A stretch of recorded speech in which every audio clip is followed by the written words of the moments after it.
Hi hello Telugu ప్రజలందరికీ నమస్తే, good morning. ఈరోజు మరి మన సంచలన వార్త తెలుగు పత్రికలో మెయిన్ పేజ్ వార్తా విశేషాలు ఇట్లా ఉంటుందో దయచేసి అందరూ సోషల్ మీడియా గ్రూప్స్లో షేర్ చేయవలసిందిగా కోరుతాను.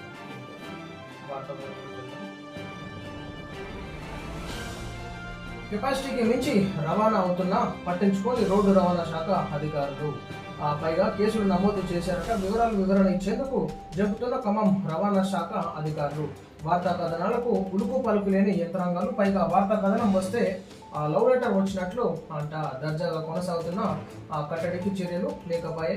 గ్రనైట్ లారీలో హైవేలపై ప్రయాణిస్తున్న దారి తప్పించి గస్తీ కాస్తున్న యంత్రాంగాలు. సో ఇది ఈనాడు లిమిట్కి మించి ఆ బరువులని వేసుకొని కెపాసిటీకి మించి ఓవర్లోడ్ చేసుకున్నటువంటి వెహికల్స్ పైన ఏ విధమైనటువంటి చర్యలు ఈ యొక్క ఆర్టీఓ అధికారులు ఇక్కడ చెక్ పోస్టుల దగ్గర జరుగుతూ ఉంది. కాబట్టి ఖచ్చితంగా వీటిని నియంత్రించాలి. ఎందుకంటే ఈనాడు ఓవర్లోడ్ వెహికల్స్ సడన్గా అన్ఎక్స్పెక్టెడ్ యాక్సిడెంట్లు జరుగుతాయి.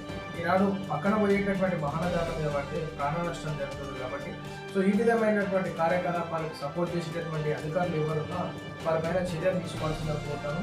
సో ఇదంతా వార్తా కథనాలు రెగ్యులర్గా మన సంచలన వార్త తెలుగు దినపత్రిక అందిస్తూ ఉంది. కాబట్టి రోడ్డు మీద ఏ విధమైనటువంటి లోడ్లతోని లారీలు వెళ్తుందో ఒకసారి మనం గమనించుకోవాలి. సో ఖచ్చితంగా ఆర్టీఓ అధికారులు కానీ తనిఖీ చేసేటటువంటి అధికారులు కానీ చిత్తశుద్ధితో ఉద్యోగాలు చేస్తే ఈ విధమైనటువంటి అన్ఎక్స్పెక్టెడ్ యాక్సిడెంట్స్ జరగకుండా ఉంటుంది. కాబట్టి అండ్ యాక్సిడెంట్ సంభవించి ప్రాణ నష్టం జరిగినప్పుడు కాదు, సో ముందే చర్యలు తీసుకుంటే బాగుంటుందని చెప్పేసి మా ఉద్దేశం. గ్రైనేట్ లారీలో హైవేలపై ప్రయాణిస్తున్న దారి తప్పించి గస్తీ కాస్తున్న యంత్రాంగాలు. ఇక ఓవర్లోడెడ్ వెహికల్స్ వస్తున్నాయంటే వాళ్ళే సపోర్ట్ చేస్తారన్నమాట. వారి గమ్యస్థానాలకి చేర్చే వరకు వీళ్ళందరూ కలిసి సిబ్బంది వర్క్ చేస్తారన్నమాట. అట్లుంటుంది, ఫాలో అప్ చేస్తూ ఉంటారు. 22 టైర్ల లారీ 55 టన్నులు మాత్రమేనా? 90 నుండి 110 టన్నులు రవాణా అవుతున్నా కంటికి కనిపించడం లేదా? సో ఈ విధంగా గ్రెనేట్ మాఫియాకు ఖమ్మం రవాణా శాఖ వట్టాసు. గ్రెనేట్ మాఫియాకు ఖమ్మం రవాణా శాఖ వట్టాసు. సో ఈ విధంగా వార్తా కథనాలు అందిస్తూ ఉన్నారు. కానీ నిమ్మకు నీరెత్తనటువంటి పరిస్థితి మనం చూస్తున్నాం. గ్రెనేట్ రాళ్ల తరలింపులో ప్రభుత్వం నిబంధనలు గుళ్ళు. సో ఈ విధమైనటువంటి చర్యలు ఖచ్చితంగా మీరు అధికారులు తీసుకొని ఆ యొక్క ఓవర్లోడెడ్ వెహికల్స్ని సీజ్ చేయవలసింది కూడా మేము రిక్వెస్ట్ చేస్తాం. కోదాడలో సంచలనం కలిగిస్తున్న సంచలన వార్తా కథనాలు. ఎన్ఎస్పి కాల్వ 40 అడుగుల డొంక. ఎర్రన్న రియల్ ఎస్టేట్ వెంచర్స్ కాల్వలో పునరుద్ధరించాలి. అక్రమదారులను జైలుకు పంపించాలి. ఎర్రన్న విలాసిగా చూడాలి. ప్రభుత్వ ఖజానాకు నష్టం, అధికారుల నిర్లక్ష్యం. సో కాల్వనే కబ్జా చేసేసి నాడు ఇక్కడ వెంచర్ని చేసినారు అనమాట. సో ఈ విధమైనటువంటి కాల్వలను కబ్జా చేస్తున్నా కానీ అధికారులు ఏం చేస్తున్నారో ఒకసారి అర్థం చేసుకోవాలి.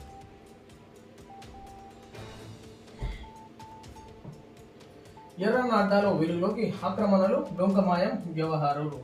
తొవ్వినా కొద్ది వెలుగులోకి వస్తున్న నిజాలు. అబ్బాయి అదేం లేదు అంటారు కదా ఎర్రన్న.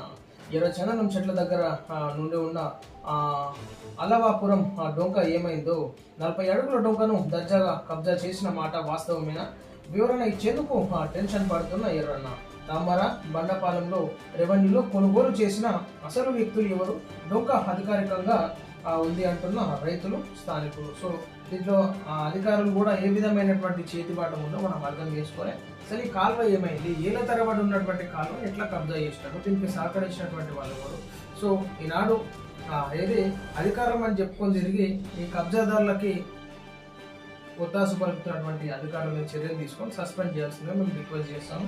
సో టోటల్గా ఈ విధమైనటువంటి కార్యకలాపాలు మనం చాలా ప్లేసెస్లలో చూస్తున్నాం. కాబట్టి ఈనాడు అధికారులు ఏ విధమైనటువంటి స్పందన లేకపోవడంతో పక్కన ఉన్నటువంటి రైతులకు కూడా అనుమానం కలిగిస్తూ ఉన్నది.